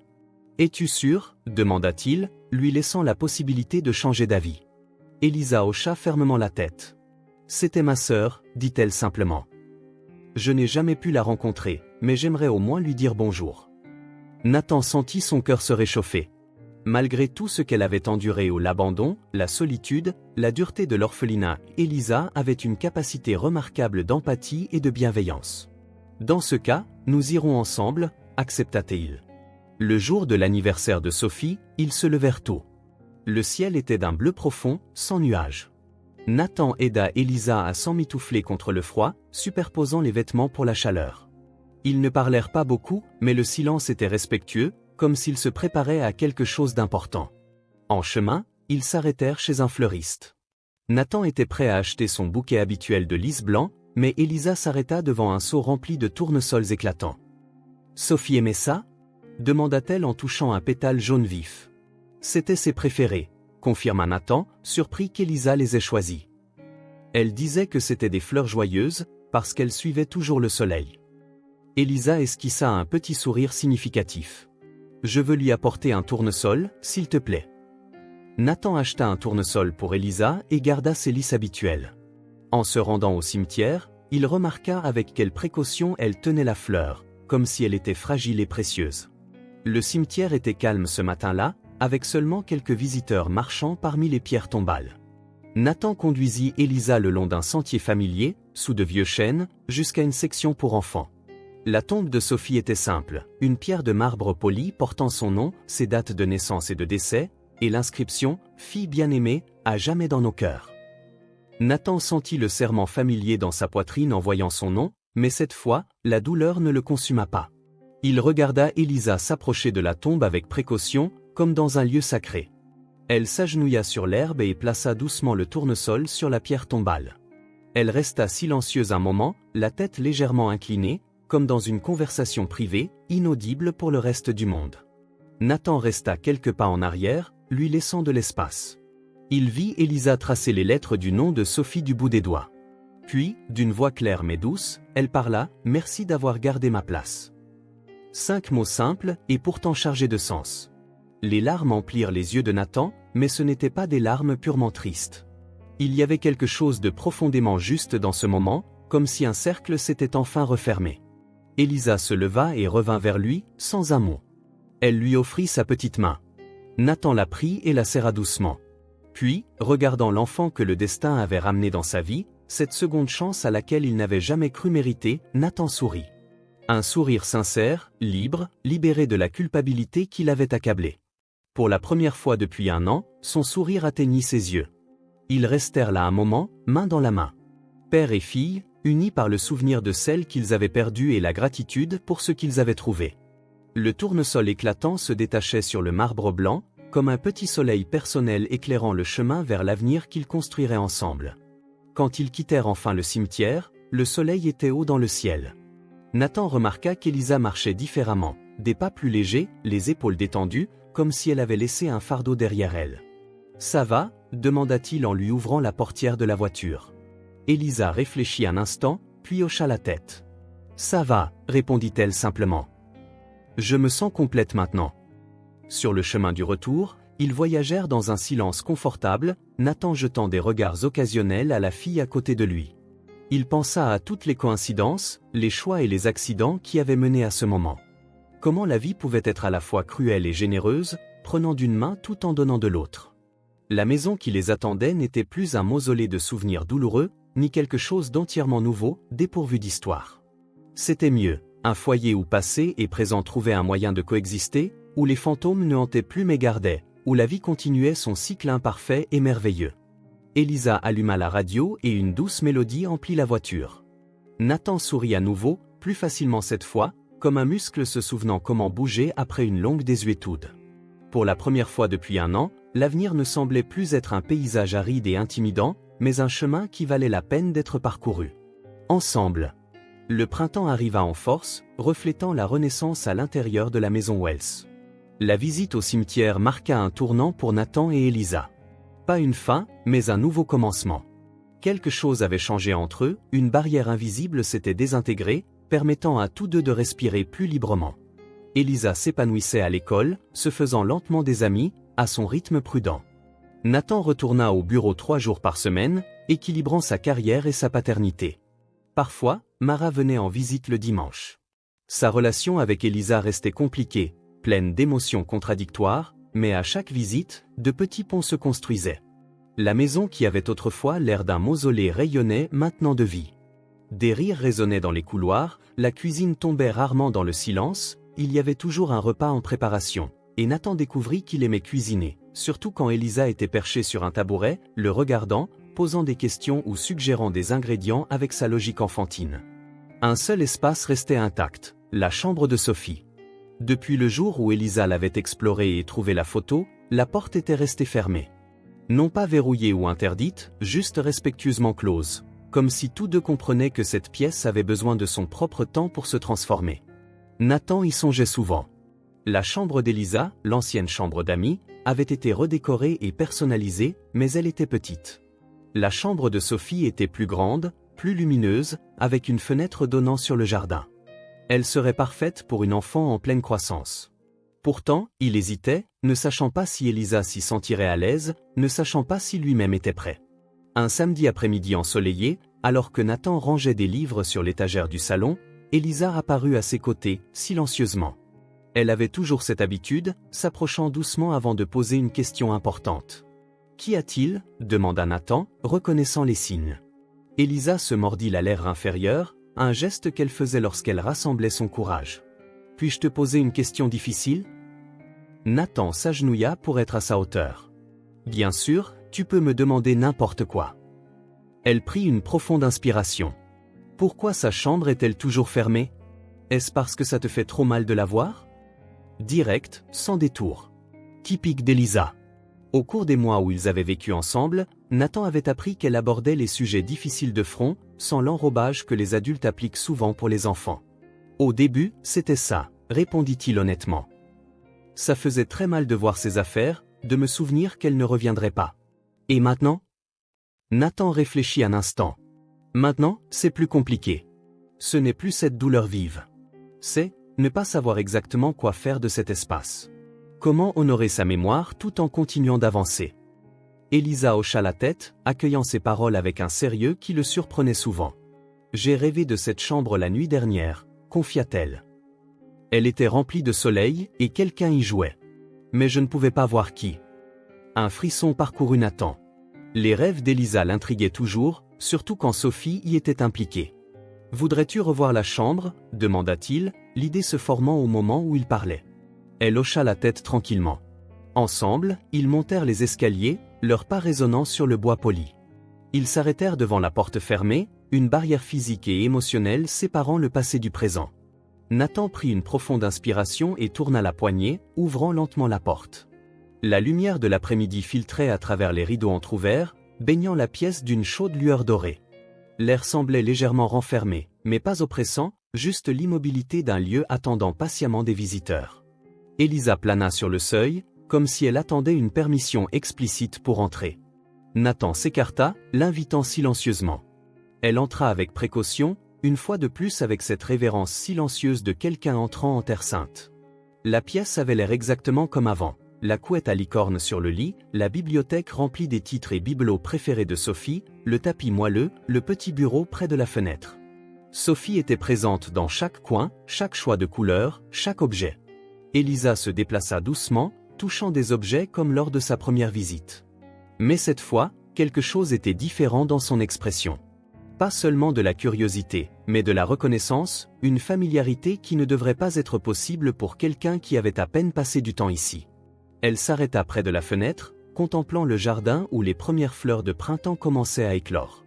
La lumière du soleil éclairait son visage, soulignant de légères taches de rousseur sur son nez, si semblables à celles de Sophie. « Ça m'a manqué, même si je ne le savais pas », dit-elle doucement, comme si elle se parlait à elle-même.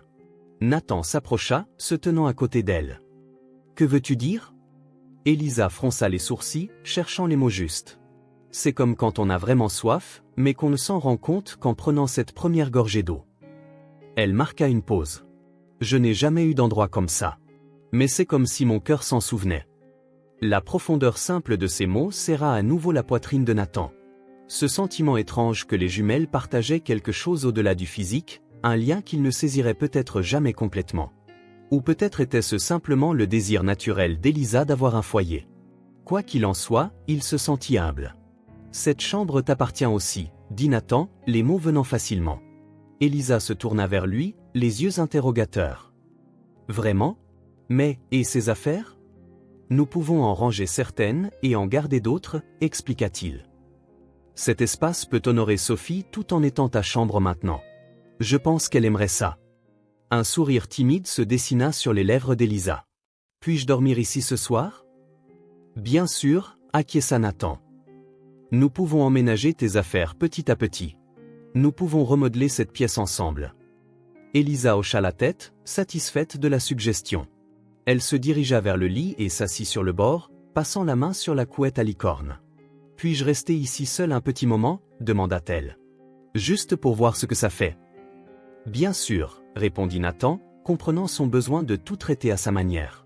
« Je serai en bas quand tu seras prête. » Alors qu'il se tournait pour partir, il vit Elisa allongée sur le lit, contemplant le plafond où de petites étoiles phosphorescentes formaient des constellations.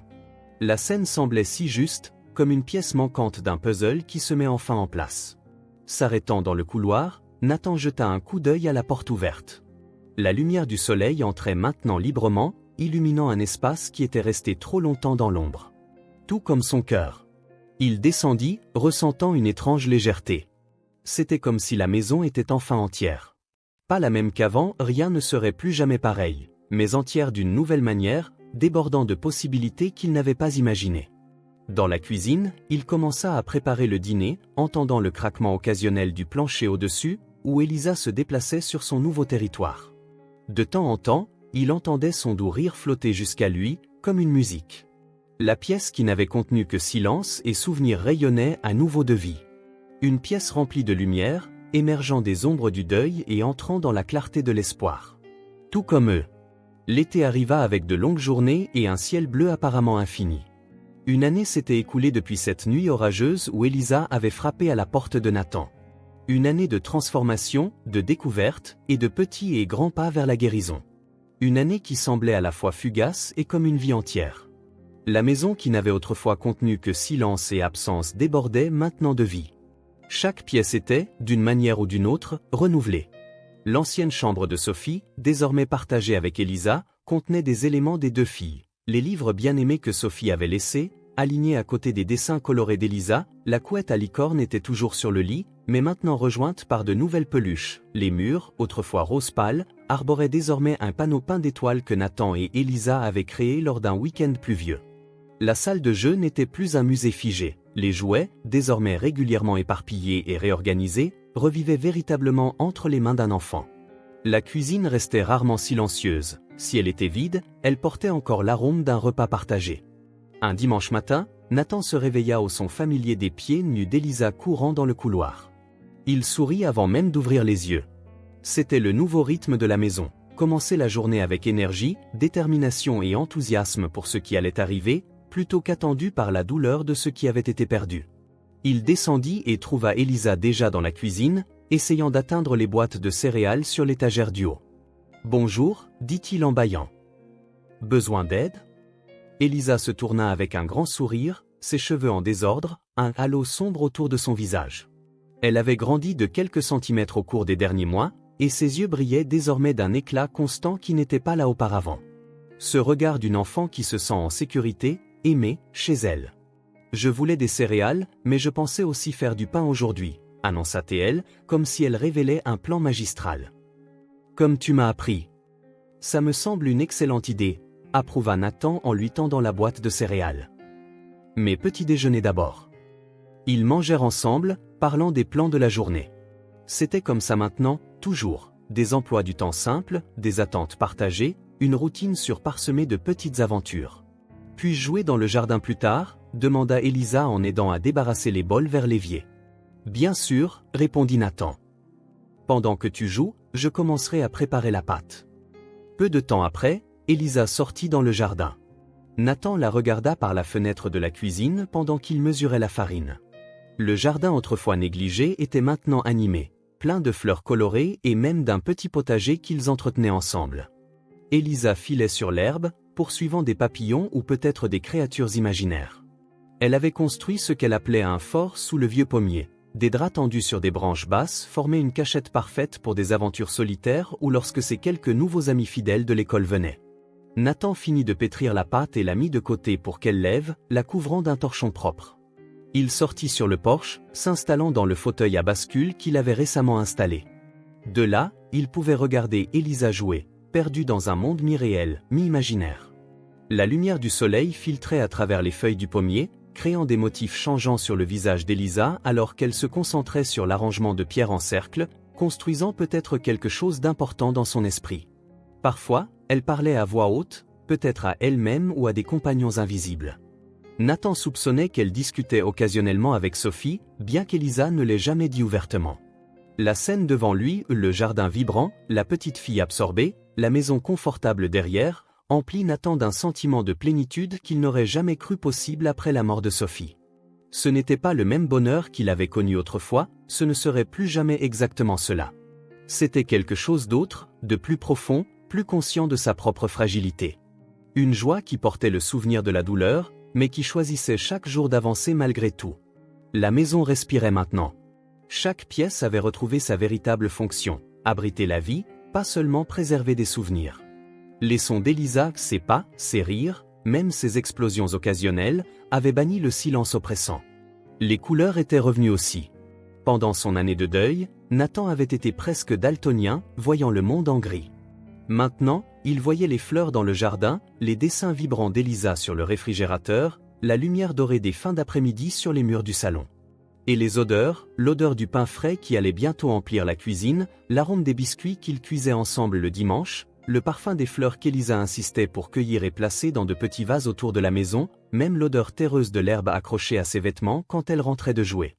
De sa chaise sur le porche, Nathan regarda Elisa abandonner son projet de pierre pour poursuivre un papillon particulièrement grand. Son rire, porté par la brise légère, lui parvint comme une mélodie. Le passé était toujours là. Sophie était toujours là, dans chaque coin et chaque souvenir. Mais maintenant, elle existait paisiblement aux côtés de la nouvelle réalité qu'ils avaient créée. Non plus un fantôme douloureux, mais une présence douce, faisant partie de l'histoire de cette famille. Le présent était une étreinte. Des étreintes littérales d'Elisa, qui venaient plus souvent et plus librement maintenant. Et l'étreinte figurative de la vie qu'ils construisaient, les enveloppant de sécurité et d'appartenance. « Papa, viens voir ce que j'ai trouvé », appela Elisa du milieu du jardin, tenant quelque chose de petit dans ses mains avec une grande excitation. Nathan se leva en souriant. Même cet acte simple où être appelé, répondre, rejoindre était un cadeau qu'il ne prenait plus pour acquis. L'amour ne remplace pas, pensa-t-il en traversant l'herbe vers sa fille, mais il sait comment recommencer à nouveau. Nathan guérit son chagrin. Elisa guérit sa solitude. Ensemble, ils créèrent ce qu'aucun des deux n'avait seul, un foyer. Leur histoire n'avait pas commencé parfaitement. Elle était née de la perte, de l'absence et de l'abandon. Mais ce qu'ils construisirent à partir de ces fragments brisés était quelque chose de nouveau et de précieux, une famille unie non seulement par le sang, mais par le choix, la persévérance et un amour déterminé à s'épanouir même sur le sol le plus improbable. Dans la maison qui ne résonnait autrefois que de silence, il y avait maintenant des rires, des conversations et même des disputes occasionnelles. Chaque pièce et chaque recoin contenait des souvenirs anciens et nouveaux, tissés en une tapisserie complexe. Nathan apprit qu'un cœur peut s'agrandir, même après avoir été brisé. Elisa découvrit que l'appartenance est possible, même après une vie passée à se sentir déracinée. Et Sophie, d'une certaine manière, restait. Non plus une source d'absence douloureuse, mais une lumière directrice qui avait ramené deux âmes solitaires ensemble, complétant un cercle commencé bien avant cette nuit orageuse. La maison, maintenant véritablement vivante, ne se dressait pas comme un mausolée de souvenirs figés, mais comme un espace où passé, présent et futur coexistaient en harmonie, où douleur et joie se reconnaissaient comme des parties nécessaires du même voyage. Un foyer. Si cette histoire vous a touché le cœur, abonnez-vous à la chaîne et activez les notifications pour ne pas manquer les prochaines. Laissez un j'aime car cela aide cette histoire à être recommandée à plus de personnes. À la prochaine.